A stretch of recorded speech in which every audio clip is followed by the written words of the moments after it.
podcast playing Winter's Mirage. No. Yeah. No. Your names. Press enter. Yes.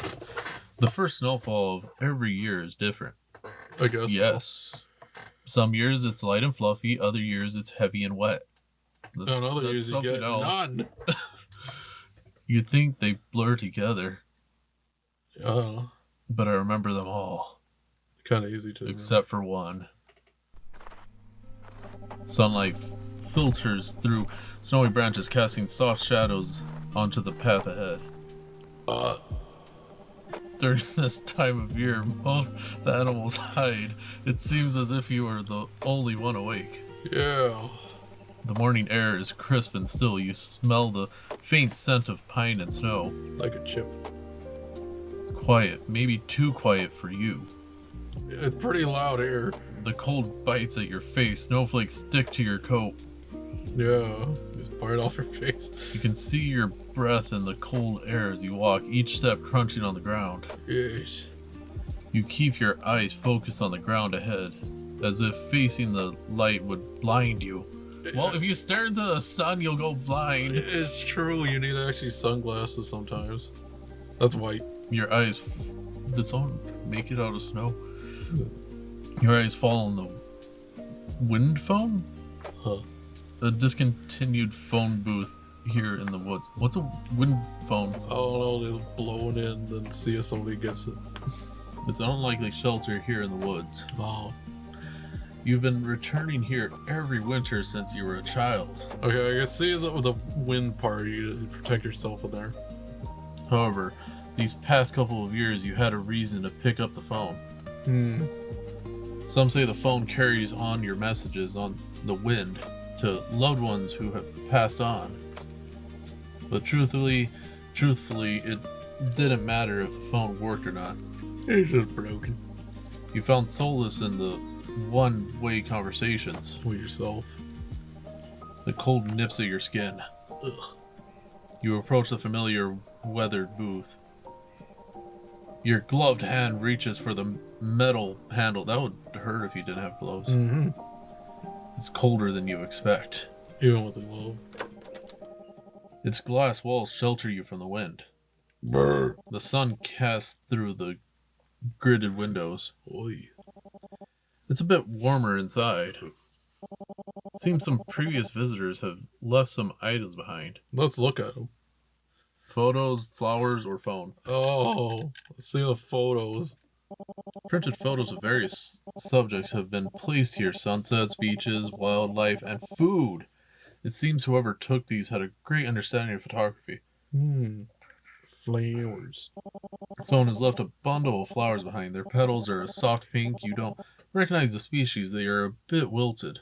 There are only two. Then the last thing. It feels heavy and cold. It hasn't seen a dial tone in years. Picked up receiver. You pick up the phone and hold it up to your ear. There's a spider in it. It talks back. Hi, Dad. You brush away a stray snowflake off your coat, watching it melt into the fabric. It's been snowing the entire night. You always said the first snow was the hardest to light. Too much bounce or whatever it was. Everything bounces. I moved back with Mom. She's doing okay. She's finally started moving your things into the spare room. You shift your weight from side to side, fidgeting with the phone line.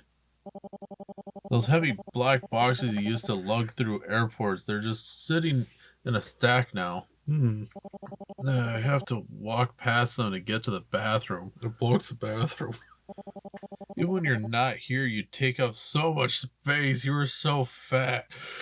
Oh, God. You scoff. Ugh.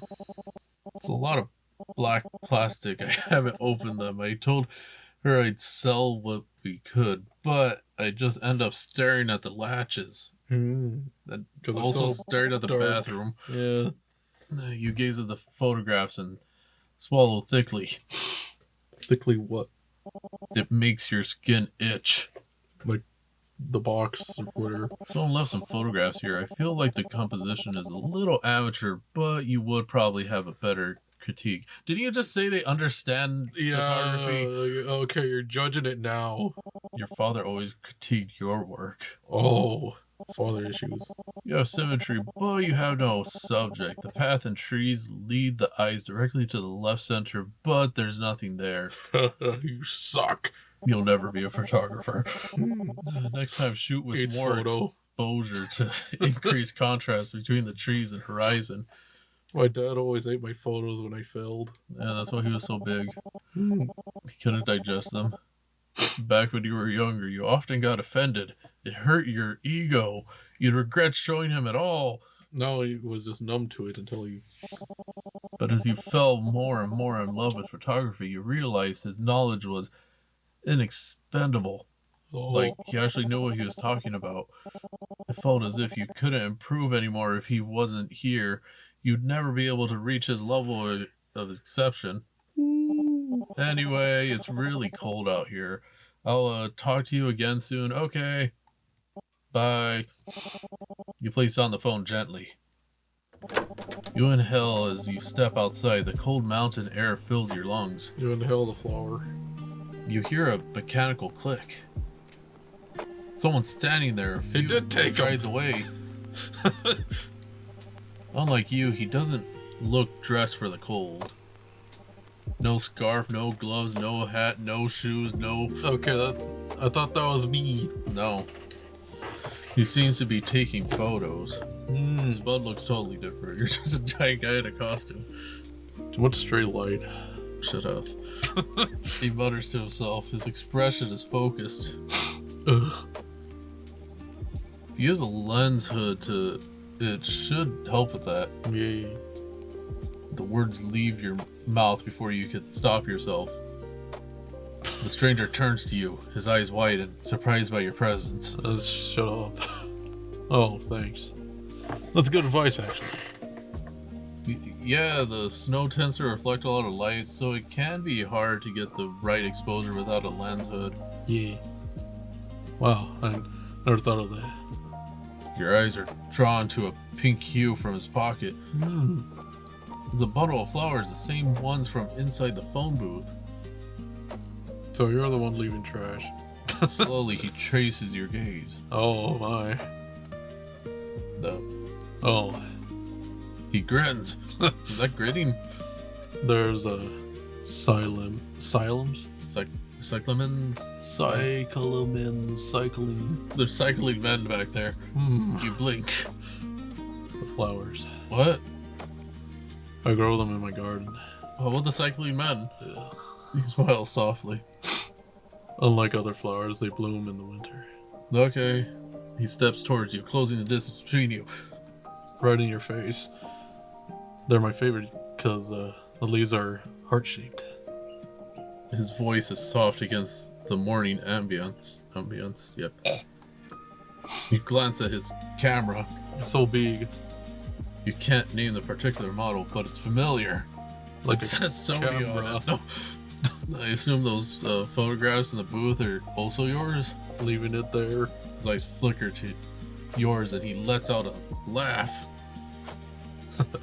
Oh, they're quite amateur, aren't they? Yes. I didn't expect anyone to see them.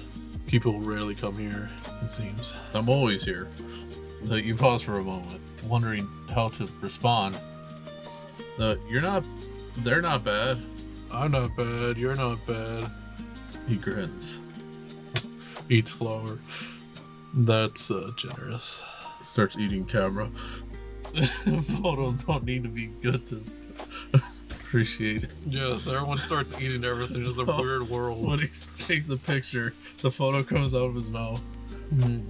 He shifts his weight from side to side. He already did that. Yeah, you're probably right. There's a pause. He prints out the picture. He looks at your eyes, then to the ground. Then up to the eyes, then the ground again. Like he's looking for more words to keep the conversation going because it's awkward. He's checking me out in one weird way. They're for my sister. She was blind, but she loved exploration. The photos or the flowers? Either one she couldn't see. We used to walk this path all the time. Back then I had to lead her, but we walked this path so many times she could probably do it all by herself now. His tone is casual. It wasn't a casual. Listening to the stranger reminisce, it feels familiar. Yes. You must miss her a lot. It sounds like she was lucky to have you as a guide. Oh, she guided me. I think it was the other way around. At least that time at least. She got annoyed with me taking so much time taking photos, but she was always so interested in what they look like. So I have to describe it every time. To print them out in Braille. I'm no poet or anything, but I liked my best. I tried my best to describe them. There was sunlight and grass and other things you probably can't see. Yeah. You shift your weight, your boots crunching loudly in the silence. It's an awkward bit of vulnerability from a stranger. Yeah, so walk away. I know how that is. My dad was the same way. He was blind. We had so much in common. Very blinding. When I was a kid, I felt like he loved the camera more than me. He always took pictures of my eyes with the flash on. You scoff. Ugh. Was he good at least? With the camera? I don't know. You gently fidget with the edge of your sleeve between your fingertips. Oh. You remember watching his films and looking at his photos. He wasn't just good, he was exceptional with storytelling, composition, and technical skill. Have you ever heard of George Lucas? You loved his work, of course, but you also found it incredibly frustrating. He was sort of like that, but not as good. Even though he wasn't behind the camera. He was always in front of the camera for some reason. While taking the picture. Yeah, he was taking many selfies. Oh. He made it look so effortless. He had a... he was alright. Did you say he was good and amazing, and now he's alright, and then you were bad, and now you're good? And... You gave a half smile. A smirk, I say. He did it for work. Never for pleasure. Sometimes it felt like it was all he ever did, though. Like for work. Like he was never in the same reality. The man listens intently. They do say that no artist tolerates reality. But I actually think it's the contrary. I think art is a way to cope with reality. By capturing parts of you learn to accept reality as it is. So did you take video camera and a normal camera? Yes, photography. Or did he just have one of both? Cinematography, everything. You glance at him, surprised by his response. You think for a bit. Is that why you take photos, to accept reality as it is? I don't think you're grinning. Yeah. I guess you could say that. His answer is vague, but you don't press the issue further. You just push him. Yeah. Thinking he's blind. What about you? Do you take photos? Do you have a name? He tilts his head slightly. Yes. And then his name is Father. Me? When does the Spud name even come in then? No, not really anymore. I just like looking at them. The camera is so finicky. I don't have the patience for it. Oh, okay. He studies your eyes with curiosity. That's so. When's the last time you took a photo? Yesterday. You pause and think. Thinking. 3 hours ago. It was a few years ago. You were photographing for a project, a collection of photos during the blue hour. A brief time before sunrise, when the sky is a deep shade of blues, violets, and purples. Come to think of it, what was that project for? You can't remember. It's been a while. He cracked a smile. Have you thought about returning to it? I don't know. You look at him with an apprehensive expression. I haven't had a reason to. You don't need a reason to. Yes, I do. How about giving me another go? Giving it another go. He gestures to the camera hanging from his neck. He gestures down under. You hesitate. You really didn't have any interest of touching a camera again. All this tension. The man notices your hesitation and gives you a reassuring smile. He wasn't smiling. Gonna just be really simple. Don't overthink it. Just take a photo or something to find interesting. You grab it from him, and then you don't take it off his neck, so you're just trying to take a photo. Yes, you're choking him. Yes. He peers into your eyes. Again?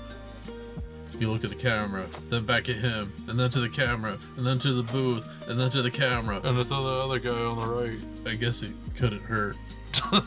You take the camera from him and hold it in your hands, feeling the weight of it, throwing it to the ground. The cold metal feels foreign in your hands, but you find yourself drawn to it. You look through the viewfinder, adjusting the settings and trying to find something interesting to take a photo of. Like himself.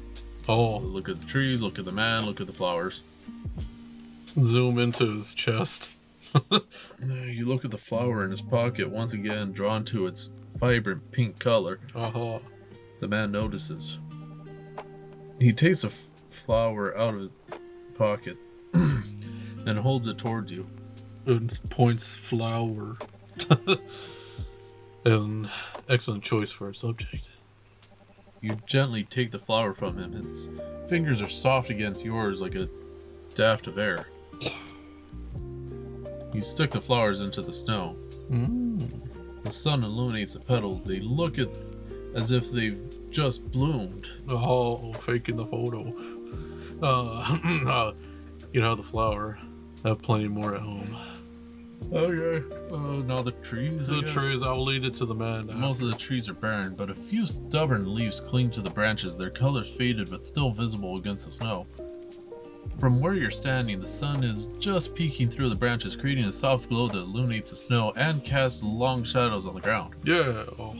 There's a pine tree nearby. Its needles are green. It stands out against the white snow. You take a photo of the snow-covered pine tree, and it starts talking to you. Trees are my favorite part of this path. They look so different in every season. I love how the snow clings to the branches. It makes them look like they're made of glass. Then the tree talks to you and says that it wants to be a Christmas tree. Yeah, it tries to convince you, get me things to become a Christmas tree. Now the man. You look at the man. The morning light casts a soft glow on his face. He's glowing. Want to take a photo of me? I can't promise it'll look good, but go ahead. What if I take a really good picture? Yeah. He stands in front of the phone booth and smiles. A really good angle. You line up the man's figure in the viewfinder, adjusting the settings to capture the soft morning light on his face. You zoom in just to his face, see? He's being blinded. Yeah. You take a photo. What? Why not the photos of the other two? Yeah, and then that looks like a window. Seems the lens flare has blocked out his face. Yeah. He almost looks transparent. He was a ghost all along. See? He disappeared. That's enough photos for now. Haha. Very interesting. Made terrible pictures. He's looking through your photos on the camera's screen. I thought I told you not to overthink it. I only saw one picture. Yeah. Or maybe just have a strong instinct for it. Your eyebrows knit together. What do you mean? Not only do you have a good eye for composition, but it seems like with every shot you're following a theme. What theme? There's not much of a to look at right now. Pine trees, it's evergreen tree. The kind of stays green year round, even if the harshest weathers. Okay. The wind phone, an out of place shelter in a otherwise desolate location. Well, you were standing next to it.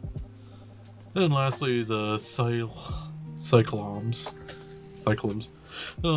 A flower that only blooms in the winter, when everything else is dormant. Well, I only had 3 things to take pictures of. Yeah, there's not much to look at.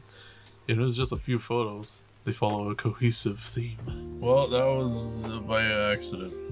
They're all representations of resilience in bleak settings. Do they? You pause for a moment, taking in his words. Oh, so deep. I didn't know that. Huh? Was that really what you were trying to do? Father did not like any of this.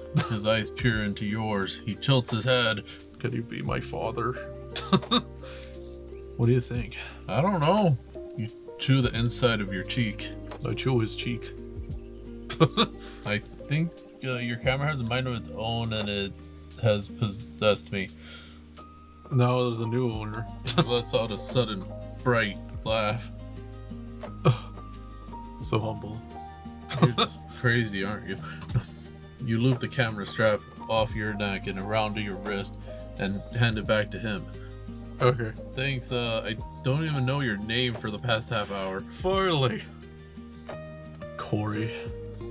Corey, thanks for letting me use your camera. I'm Spud. Oh, finally. And time, Spud. Hope you continue to take photos. You have a real talent for it. After 20 minutes, you finally learn each other's names. Yes. You glance at the phone booth. Again. I shouldn't keep you here any longer. I'm sure someone is waiting for your call. And then there's no reflection or shadow. Right. Corey glances at the phone booth, then back at you, and then to the floor, and then to the trees, and then back to the... Alright then, I'll see you again soon. In like a year. He does have like a shaggy outfit. The path ahead stretches pale and quiet. You look down at the cyclamen. In your hand, its petals a defiant pink against the gray morning scene. Because, yeah, I was noticed that before, but then I was like, yeah, I won't say it until now. It won't last forever, but you know the next winter, its kin will bloom again with the same resilient shade of pink. Ah! Is it over? A week passes, the flower turns dull. Another sleepless night. Oh, What time is it now? nighttime. You check your phone, 6:17 a.m. Ugh. There's no use staying in bed anymore. You might as well go for a walk. Oh. You put on your coat and boots and step outside into the cold morning air. The cold turning air. The sun hasn't risen yet. It's still dark outside. It almost looks like the middle of the night. It is sort of. It is, though. You find yourself walking towards a familiar path. The cold air fills your lungs. You leave fresh footsteps in the snow as you walk. The only sound is the quiet crunch beneath your feet. The quiet crunch of my cereal. The paths are empty except for one figure. Oh my god. Only an eccentric photographer would be out here at this hour. Oh. You recognize him immediately. He starts to glow again. He also notices you as your footsteps grow closer and louder and fatter and burping everywhere. Oh, hey. It's good to see you again. Quite the early bird, aren't you? No. You notice he's carrying his camera again. Bet he should. You let out a slight sigh. It's the opposite. I couldn't sleep, so I thought I'd go for a walk. Walkies. You walk alongside him. Are you planning to see the sunrise? No. He glances at you as he asks. Oh. I don't know. I just wanted to get out of the house for a bit. You tuck your hands deeper into your sleeves. Deeper until it's been eaten. Yeah. I get that feeling. Oh, the two of you walk together. I guess so. Your steps fall into an easy rhythm, shoes pressing softly into the gravel. But I only hear my footsteps. It's a comfortable silence. The sunrise is pretty, but I think the time just before it is my favorite part. He keeps his eyes on the horizon. Okay. The sky is still dark, but it's beginning to thin. You mean the blue hour? Oh, like you mentioned before in your head. Is that what it's called? I guess so. He glances at you, a small smile forming. Forming. It only happens for a brief time, 30 minutes give or take, but it's truly a shame that the best part of the day is so short. Blue happens because the sun is below the horizon, so the light has to pass through more of the atmosphere, scattering the shorter blue wavelengths. You look ahead where the sky fades into a muted blue-gray. Wow, you really know your stuff. He lets out a quiet breath, almost a laugh. You keep walking. The sky shifts slowly, almost too gradual to notice. So, the return, where are you? Upload sync. Did you end up taking up photography again? No, it's only been a day. No, it's been weeks. Oh, yeah. You pause for a moment, thinking about the camera in your hands a few weeks ago. I forgot. No, I haven't. Corey's expression dipped slightly. You really seemed to enjoy it last time. Although you might want to do it again. You really have a talent for it. I'd love to see what you could do if you gave it a chance. Okay. If I'm not overstepping, I could ask if there's a reason. You pause and think for a moment. I guess I just don't see a point to it. I guess so. Is having fun not a point? Well, it doesn't pay bills, so it's not that. My father just took a lot of photos of me. It's just I started photography because I wanted to capture memories. And since I have no more memories or something, I burned my memories in a toilet. I mean, human memory is flawed at best. You can never remember the details of a moment perfectly, no matter how important it was to you. I thought if I took a photo, I could preserve the memory of that moment and look back on it whenever I wanted. But then I forgot I had to actually write something on the back of the photo so I could remember. But even with a photo, these things are still so forgettable. The memento period. Photos are far too one-dimensional. They're like flat or something. You prefer it that way, though. He prefers it in 3D. He wants 3D photos. It's easier to not linger and reminisce on things you could no longer return to. Just two different photos, one blue, one red. The past was once important, the future holds more promise. Corey hums in thought. Then can I ask for another question? There's one you don't have to answer. Just think about it. Alright. What if I told you I'm dead? Why do you visit the wind phone? I mean, we both know there's no one on the other side of that line. So why do you keep coming back here? Reasons? Why do you keep coming back here? What about you? You pick up the receiver anyway. Is there no point? Or is the point to attempt to connect, even if you know it won't work? He pauses to take a breath. I think, to some degree, photography is the same. I agree with you that no one would ever be able to capture a moment perfectly. You'll never be able to experience a moment twice, no matter how many angles or frames you take of it. Why do I take like 1,000 pictures and make a 3D model of it? Yes, but the point of the photography isn't to capture a moment perfectly, don't you think? I don't know. Don't you think? And if a photo is flawed and only captures 1% of a moment, it's better to have nothing at all, right? Oh, what? I guess so. I see where you're coming from, I guess. I guess. I just have a hard time accepting that. Yes. Now we're over here. The two of you continue walking until the summit of the path. You push him off. The sun is just starting to rise. The sky is a gradient of pinks, purples, and blues. It's like he points down there. You see that body over there? He looks at him again. He's gone.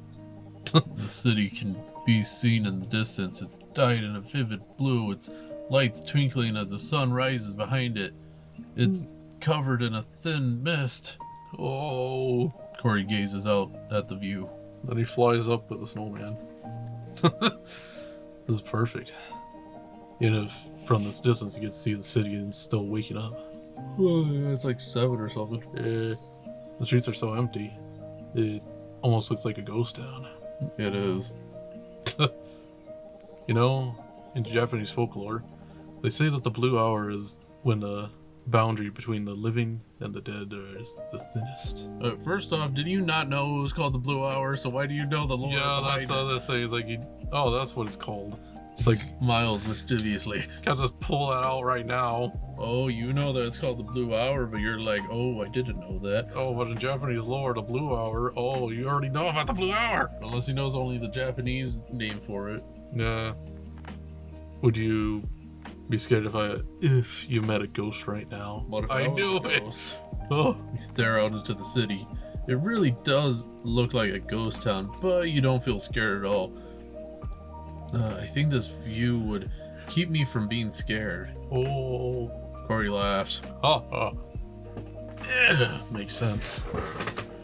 Corey takes a photo of the city. You find a nearby bench, dust off the snow, and sit down, taking in the view. Ooh. You watch as Corey fades, takes a few more photos. He's completely absorbed in his work, adjusting the settings and trying to capture the perfect shot. It gets absorbed by the bench. The two of you sit on the bench in silence, watching the sunrise and taking in the view. That's the very end of our bucket list, huh? I think the snow reflecting the blue light makes the blue hour and winter even more special. Oh, you just learned it and now you're saying it so much, I'm aren't you? saying it so much. That's why winter is my favorite season. It sounds familiar. Oh. That's your father. No, I prefer spring. Oh. Everything seems to come back to life after winter. That's poetic of you. The The light. sky shifts with a deep blue thinning out, edges softening into pale gold and washed out pink. Light begins to catch on everything. Catch fire. The rooftops, windows, a thin layer of frost still clinging to the ground. The city doesn't wake all at once. Yes. Pieces of it flicker on one by one. Ooh. Eventually the sun clears the horizon completely. Oh. Everything settles into a quiet, warm light. Corey pushes himself to his feet. He stretches, arms overhead, shoulders rolling back like he's shaking off the cold. Hey, why don't we take a different path down? Raise your eyebrows. Jumps down.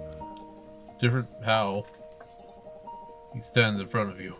He leans towards you, grasping your fingers with his own. Oh.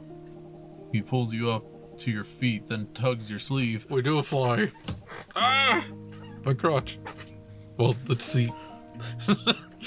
You'll have to follow me, find out. This isn't short at all. Yeah. He grins. He grins harder. He nods past you towards the lower part of the trail. Your sleeve is still being pulled by him. The path thins out the further you go. It looks like the same path. He looks back at you, then to your sleeve, then back at you again, and then to the tree, and then to the path. And then to your feet, and then to your hat. Swiftly, he lets go of your sleeve and holds onto your hand instead. Oh my. He gives a smile, then turns back around before you could say anything. His hand is neither cold or warm. But the feeling of it is strangely comforting. He's a spirit.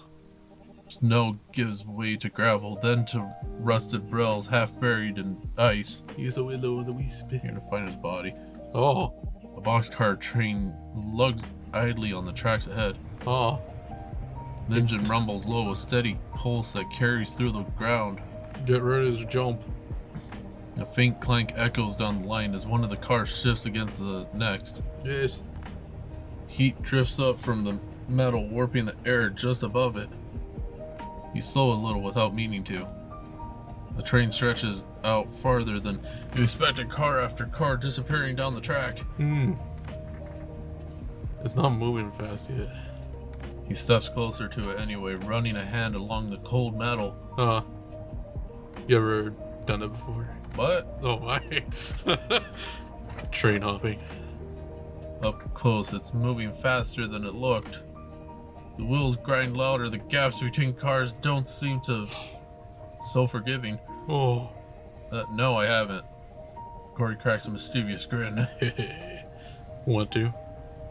You're not serious. Oh. I am so serious. The train seems to be picking up speed. It's going too fast for us to get on. I can make it work. Oh, that sounds so... That's not convincing. Oh my. He peers into your eyes. Get your head out of the gutter. I can make it work. Oh. You stare back at him. Oh my. Are you gonna kill me? Close your eyes. Oh no. What? Are you gonna perform a magic trick? Oh no. Do you trust me? Are you gonna kill me? This is getting gay. Are you gonna throw me at the train? You hesitate. You close your eyes. Is he gone? First, you feel him loop his camera around your neck. Wait, is he gonna kill himself? Oh no. Hold on to this for me. Then suddenly, your feet leave the ground. Did he throw you into there? Oh Arm god. around your back, another under your knees. You don't have time to react. The sound of metal gets louder, closer. Your weight drops again. Why are we living on a train now? When you open your eyes, you're already in the train cart. Abracadabra. You could have warned me. Would you ever said yes? You don't answer. Huh. You sit by the edge and look out. The ground is already sliding past outside. The train rocks beneath your feet. Not violently, just enough to remind you you're not standing still. Wind cuts through the open frame. Your heartbeat quickens with the speed. The ground slides past in long streaks of white and green. Trees, fences, the occasional pole. Nothing stays long enough to look at properly. How far am I going? A pair of hands pressed lightly against the sides of your head. They tilt your gaze upward. Don't look right at it. What? Look at what? Pick something further out. He lets go, sits next to you, looking out past everything. That's less dizzy that way. You follow his line of sight. It's always a bump. The horizon holds still longer than everything else. Like, how far are we going in this train? Or at least it feels like it does. Looks like we're heading south. You hum, not really checking. You try to picture it. We're heading south. Where the tracks go. Past the trees, past whatever comes after. Snow thinning out, the colors coming back. Ooh. You don't know if that's true. Oh. It's a strange feeling. Sitting still but watching everything whiz by. Whiz. Corey hums in agreement. I saw a C instead of an H. Makes me think if humans are meant to travel so fast at all. Oh. Speed. 100 years ago, someone probably thought trains would shake all your thoughts loose. You chuckle in response. The The movement makes you notice a camera around your neck. Around you, neck. You didn't mean to be holding it on for so long. It chokes. You take it off, then nudge Corey. He chokes it. I should give this back to you. Yeah. He turns to you, accepting the camera. He accepts. Oh yeah. That reminds me. He reaches into his pocket, pulls out a knife. And says I'm not real. He pulls out a few photographs. A little short as longest thing. Yes. Yeah, this is longer than short. These are yours. He holds them out. Tiny quarries. You take them. A pine tree, a flower, and a photo of Corey in front of the phone booth. How did he develop these? Oh, yeah. It's been a while. He spits them out of his mouth. The same ones from before. Oh. You printed them out? Yeah. He shrugs. Mm-hmm. I figured it would be good for you to have them. You look down at the photos. You didn't ask for them. They feel heavier than they should. He actually looks. He's not in the picture. Thanks. The train hums beneath you. The horizon stretches out steady in the distance. You tuck the photos into your coat. My favorite part is coming up soon. I think you'll like it. Is it over yet? You look at him, curious about what he thinks, what he means, what he does. He faded away. Oh! Suddenly, the blur of trees thin out. And it's the ocean. How far are we? Yeah. You find yourself looking upon a vast expanse of water. A wide, quiet expanse stretching farther than you can follow. The surface shifts in slow, uneven ripples. The light catches along the edges of the waves. Thin lines of silver that break and disappear just as quickly. It doesn't reflect the sky or the distant city cleanly. It distorts it, almost pulling it apart. For a moment, it feels like it goes on forever. Like if you kept looking, you lose track of where it ends. It's usually a long hike here, but breaking a few rules gets you here a lot faster. Yeah, it takes you about 40 minutes either way. Yes, but then you have to walk back. You can view the sea from many places, but this is my favorite. We should probably get off here, unless you want to walk the length of a interstate highway. You nod to agree. Yes. Corey gives a teasing grin. Do you need me to carry you back down? You blink. I blink. I can do it myself. If you say so. Breaks both knees. His shoulders shrug. It's a tree. When you land, don't lock your knees. Both of us broke our legs while we jumped off. You lean at the edge, staring at the rapidly moving floor. You wait for it to feel manageable. You take a breath, then jump off. And hit a rock. Your boots hit gravel. You stumble forward, catching yourself after a few uneven steps. Corey's nowhere to be seen. Oh. The train keeps moving behind you with Corey inside. Corey lands behind you. Oh. Lighter, quieter. More elegant. You both turn back. Watch it pass, car after car. You feel slower now.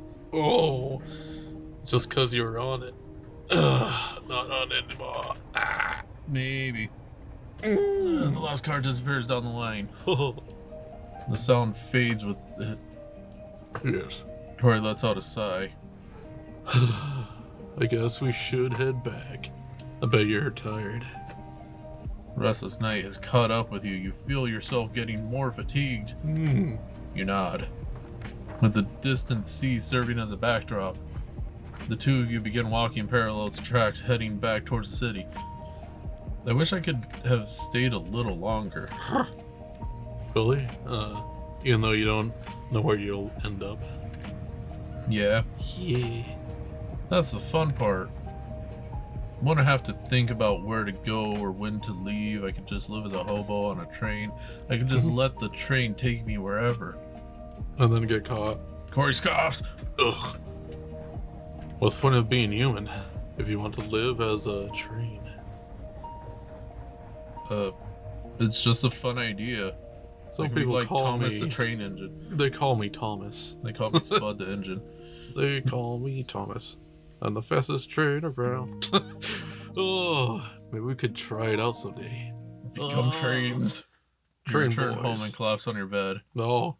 You ended up sleeping through the rest of the day, only awakening when the sun goes down. Oh. First thing you notice is the 3 photographs on your nightstand. Oh, come on. They seem so out of place. Oh, I guess I should stash them away. look at them. You Oh, drag yourself out of the bed, stumbling through the hallways filled with black boxes and they're not black boxes. They're just regular old brown boxes. Your house had plenty of space for them. Binders, folders, albums. I should have put the freaking box on the left. There's enough room there. None of these were your father's, but you knew your work was buried somewhere in there too. You rummage through the boxes, tapes, photos, looking for a place to store the photographs. Oh, Your hand lays on a black binder. It's familiar. You pull it out, and lay it open on the dimly lit hallway. and then it was your dad when he was younger. Inside it is unmistakably filled with photographs of your own. Oh, Buildings, landscapes, flora and fauna. Some had been cut up, glued into neatly arranged collages. When did I take these? long ago. Flip through the pages until you reach the last one. 3 photographs fill 3 quadrants of the page. The 4th one is missing. The 3 photographs are the blue hour on that very summit. Spring, summer, and fall. Winter is missing. Oh, After enough time passes, even things you've felt before can feel familiar. Your eyes drop with fatigue. ooh. The water you've drawn in your basin is cold. Oh, You soak the cloth in the water. It's No. still going! now it sounded scary. Back is slouched forward, skin thinner than you remember. Huh. It- It's cold. I know it'll be over in a second. You continue to wipe his back. Is this the past? Did you finish your homework? Your hand stills for a second. Yeah, I finished it. He nods faintly like he's checking something off. You always leave it till the last minute. That's not true. It never was. The minute. You don't correct him. You reach for the towel and start drying his back. Careful routine. He shifts under your hands. You cut your hair. No. Yeah, you didn't. Yeah. Freaking semis. It suits you. You've never had this haircut. You guide his arm through his sleeve. He resists for a second, then relaxes. Your hands are cold. Sorry? It's fine. He looks down at his own hands. He mutters something quietly to himself. You don't bother to ask him about it. You pull his shirt back over his shoulders. You guide his arms through the sleeves. He doesn't help. He used to. You smooth out the fabric like it matters. No, you're just home carried. Thank you. Yeah. You just carry the basin to the sink. Okay. The water sloshes with each step. You watch it for a moment before pouring it out. It disappears too quickly. Down the sink. You stare at the binder on the floor. And then the photos in your hand. I know it. One of them has changed. You put the photos back in your coat pocket and close the binder. Another week has passed. The flowers have wilted. Oh, You're walking home as the sun dips low, staining the city in orange. yeah, this isn't short at all. The light catches on windows and wet pavements, stretching everything thin. The snow still hasn't melted yet. It's turned gray at the edges, packed down into uneven footprints and tire marks. You've been looking for someone. You've been looking for Corey. Where's Corey?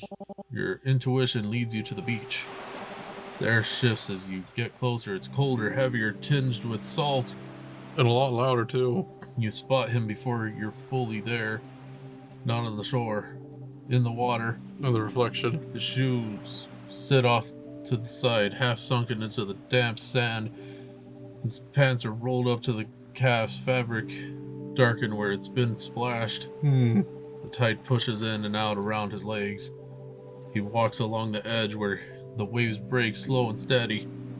Each step disappears as the water folds back over it. Yes. Corey! Corey. You rush to him. Your voice carries over the sound of the water. So He turns around, a surprised expression on his face. Whoa, hey.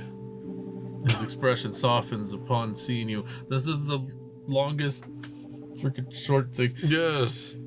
Are here to catch the sunset too. Why is an hour short? The light hits his face at an angle, softening the edges of his expression. I've been looking for you. You say between breaths. He tilts his head slightly, studying you. I wanted to give those photographs back to you. Why? You hesitate, fingers tightening slightly at your sides. I remember something important. I'm sorry, but I can't keep them. Corey's expression turns neutral. It almost seems like he was expecting this. It looks like my convincing didn't work with that, huh? A small, almost amused breath leaves him, but it doesn't reach his eyes. You end up sitting beside him on a bench facing the water. Another bench. The wood is cold through your clothes. The tide rolls in and out, steady, filling the space between words. For a while, neither of you speak. You glance at him. He's watching the water, not you. Corey, can I ask you a personal question? Corey looks at you. Personal. Yeah. You already gave me an answer for this, sort of. But why do you take photographs? Corey pauses for a moment. He looks away. His expression is hard to read. You hear him scoff slightly. Did I get found out? I'm your father from Fast. You don't answer. What gave it away? You shift your weight, eyes flickering past him before settling back. You keep shifting your weight. Those photos we took, all of them are the same as I remember. A small pause. Except for one.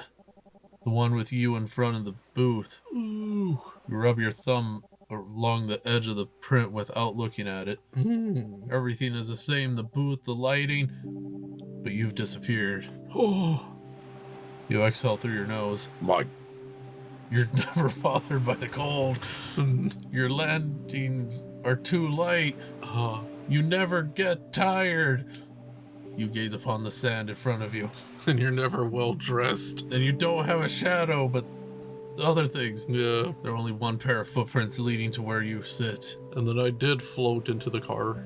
A faint breeze pulls at the edges, but not enough to erase them. And today, you're not even leaving footprints. Oh, now you notice. Again, you finally look at him. Corey! He avoids your gaze. What are you?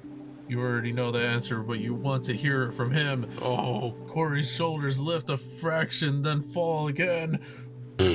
I'm not sure myself. A ghost? A wandering spirit? He lets out a quiet breath. A figment of your imagination. He gives a small, uncertain smile that doesn't hold. No, you went back again. No, I got stuck. Okay. No. How to do that? No. I don't know. But I do know that I'm not really here anymore. You swallow. Swallow what? What do you remember? I gulp. His finger twitches slightly at his side. Oh. I remember you. Last winter, you were at the summit, were you?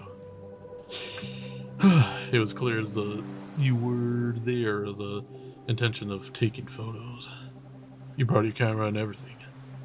But instead, you just sat there and stared.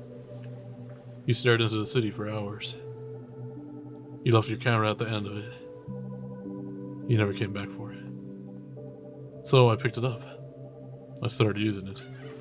At first, just out of curiosity. Then I realized whenever I took a photo, I would remember a little bit more about myself. I could exist in this world a little more.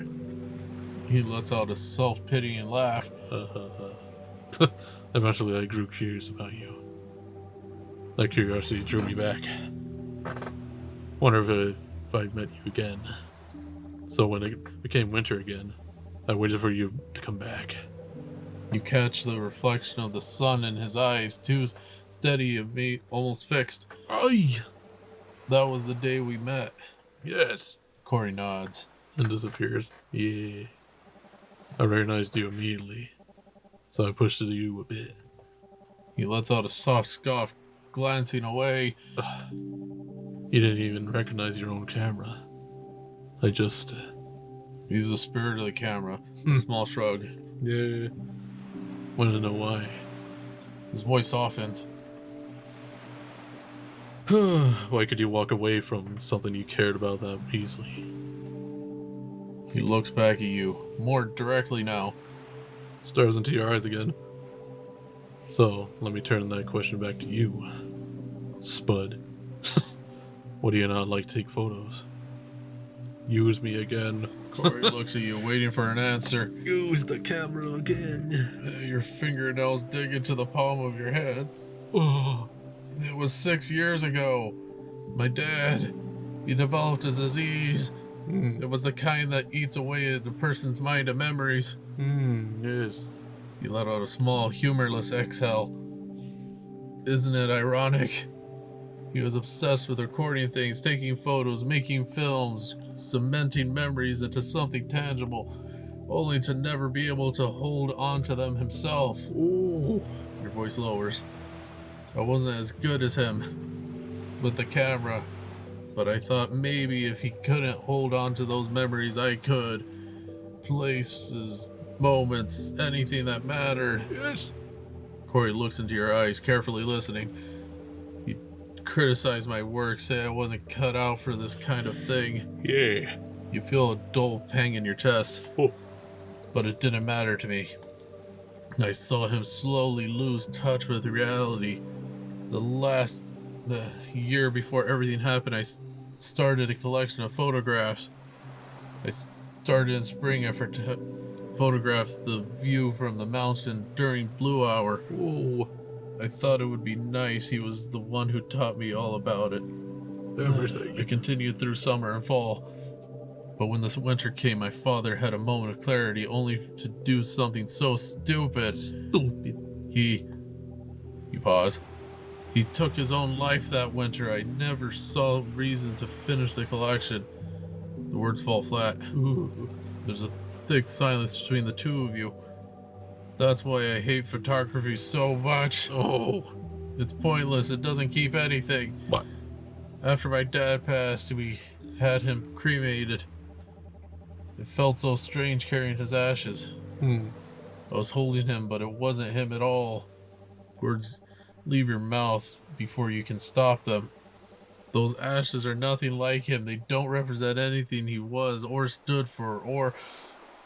It could have been like camera shaped. Your voice trails off. Ooh. The waves fill the space for you. Well, you still kept them, didn't you? His voice is quiet. It almost blends into the waves. Even if they weren't really him. His photos, his films, his ashes. Why come back here and throw everything else away? Corey watches you for a moment, studying your expression. Yes! You wish so desperately for these things to mean nothing. But that's not true at all. Even if they're just a fraction, that's enough to make you hesitate. There's a long pause. Yes! Corey leans over. And falls over. The bench doesn't creak. I forgot they're on the bench. You want me to take these back so bad? He grasps the photos in his hand. I'll take them for you. Keep them for you. Yes! But I want you to have something in return. He lifts the camera from around his neck. For a moment, he just holds it. Then he offers it to you. You won't be able to finish the collection without this camera, right? Even if you don't plan to. You still have the option to. You don't refuse. But if you do, I'll be there to see it. I promise. It was a long walk home. Yes, so long. Long but quiet. When you return home, you notice someone's at the dining table. Who could it be? It's mom. It's mother. She looks up at you. Hmm. Oh, you're back. Why do you look like a ghost? Yeah. I saw you left this on the table. You left it on the table. These are yours, aren't they? These are yours, huh? How come you never showed me these? Showed you what? What? You can tell they're mine? Yeah. She wasn't a photographer herself. You were surprised she could tell just by looking at them. Hmm. She smiles just a bit. She traces the edges of one of the photos. Yeah. Of course I can. Who else would bring photos? Yeah. It's different from your dad's work. I'm not sure how to describe it. His work felt over-engineered.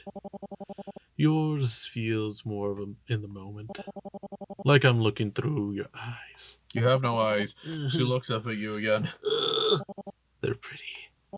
You should keep them somewhere safe spot. She hands you the binder. Yay. Is it over yet? The camera sits on your nightstand. Its lens stares into your own, taunting you. What time is it now? God. You check your phone at 6:17 a.m. Again. There's no reason to stay in bed anymore. You put on your coat and Ah. I think you're finally gonna take like the winter picture. Yeah. The sun hasn't risen yet. You stare outside. It looks like the middle of the familiar path. Cold air fills your lungs. You walk. No one's ahead. You familiar weather. We're using things again. Frosted glass. Walk shelters. When you hold your blowing. Previous visitors have left photos of flowers. Photos. Flowers. Leave. You take a moment to look around the booth, and one last time you've warmed up enough. You reach to open the door, but before you can reach the handle, A ring. you hear a ring. It's coming from the phone. Your heartbeat quickens. It's not supposed to be ringing. Yes. You pick up the phone and hold it up to your ear. Hello? Hey, Spud. Why are you on that side? Why? You could hear him clearly. It feels like he's right next to you. I thought you said you weren't an early bird. The sun's not even up. Now you're a phone. Yeah. And you have your camera. Are you planning to finish the collection? No. I want to. Oh. I want to. You turn slightly like like you might catch him just out of view. Nothing. With the phone. I thought you said you'd be here to see it. You hear him take a breath.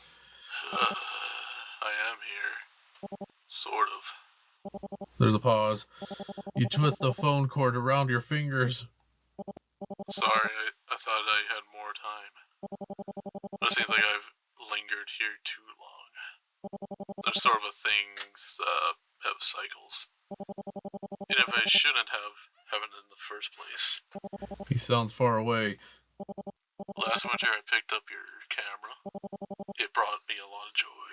Much joy. And made me connect with the world. Helped me stay in it a little bit longer. I desperately wanted to cling to it. But I'm not supposed to be here. I don't belong here, even if it's one stid. Corey lets out a quiet breath. You're different from me, though. You're alive. You still move around. Make new memories. Go new places. See where the train goes. I'm terribly jealous of you. That's why I kept bothering you all about it. A faint hint of a smile in his voice. You could hear it. Wanted to see what you do. What do you think? What do you think? Did it get through? If I don't stick around, at least you will. You take in his words. You seem kind of creepy. What? What are you talking about? Are you really just going to disappear? Is the game finally going to end? I'm afraid so. It's nothing to be sad about. You weren't even supposed to meet me in the first place. This was supposed to be short. Yeah. But I'm not really glad we did. I'm glad too. You gripped the phone tightly. I'm glad it was you who picked up my camera. Oh. I'm glad you took me to the summit. And I'm glad you came back for me. Oh. There's another pause. I wish we hadn't met. Could have stayed here forever. A faint static hums between you. But winter doesn't last forever. Neither does the blue hour, right? You should hurry, or you'll miss that shot. You hum in response. Remember, don't overthink it. Just take the photo. Will you see it? Of course I will. Or maybe, I'll get to be part of it. Your chest tightens. Thank you, Frosty. There's more you want to say, but it doesn't come out. Oh, Okay. The line goes quiet, then dead. oh. The climb feels longer than you remember. Your breath fogs in front of you. Your camera thumps against your chest with each step. You're wearing boots, but they do little against the cold. Oh. You don't stop. You're arriving at the end of the path. You step forward. The ground crunches faintly beneath your shoes. The wind is sharper up here. You look around. It's empty. The distant city is below, softened by the morning haze. The overlook stretches wide and empty, and you swallow. Your grip tightens slightly around the camera. A gust of wind moves past you and tugs at your hair, and for a brief second it brushes against your hand. You freeze. You look down at your hand. The feeling lingers just long enough to notice. Oh my god. You look down. There's nothing there. Quiet breath leaves you. Don't overthink it. Just do it. Don't try to something. You exhale. You raise your camera. The view of the world pulls. The light sits. You somewhere you can't see your light. You click the shutter. The end. It's early spring now. The air still carries a trace of winter cold against your skin, but this isn't over. Yeah. Patches of frost have given away damp earth to the soft grass. Branches that were bare weeks ago are chipped. World, but it's trying. Quiet in the season you light. The crouch low, adjusting your foot in your gravel doesn't crunch beneath you. You still, as you can, waiting for the bird to come. So you lift your camera. The frame narrows. Everything outside it falls away. You hold still. You breathe slow. Before you tap the shutter. You feel a tap by your foot. Did you kick a girl? Oh, the blind girl. She was real. Why? Oh, is that a person? I'm so sorry I didn't mean to bump into you. You look up. Oh. The girl stands over you. Her hair is familiar shade of brown. Her eyes are closed, but her expression is warm and apologetic. You lower your camera. It's okay. I wasn't expecting anyone to be out here. I was expecting there to be something past the end. Yes, it's usually so quiet and empty. You notice a white cane in her hand. Oh. The wind moves past you. Making connections. Yeah, it is. It makes it the perfect place for photographing the wildlife. Wild. Her expression lights up. Oh, you were taking photos? I'm so sorry, I didn't mean to interrupt you. No, it's fine. Thanks for being so nice about it. Her shoulder relaxes a bit. Well, I'll have to leave you then. She turns to walk. Yes. Wait, do you know Corey? She turns back to you. Do you need help with where you're going? She smiles. Oh, thanks for the offer. But I don't need any help. I've walked this path 1,000,000 times. She turns again and continues on her way. Yes. Never to be seen again. The end. That was not short. Yeah. Okay, bye. That was good up there.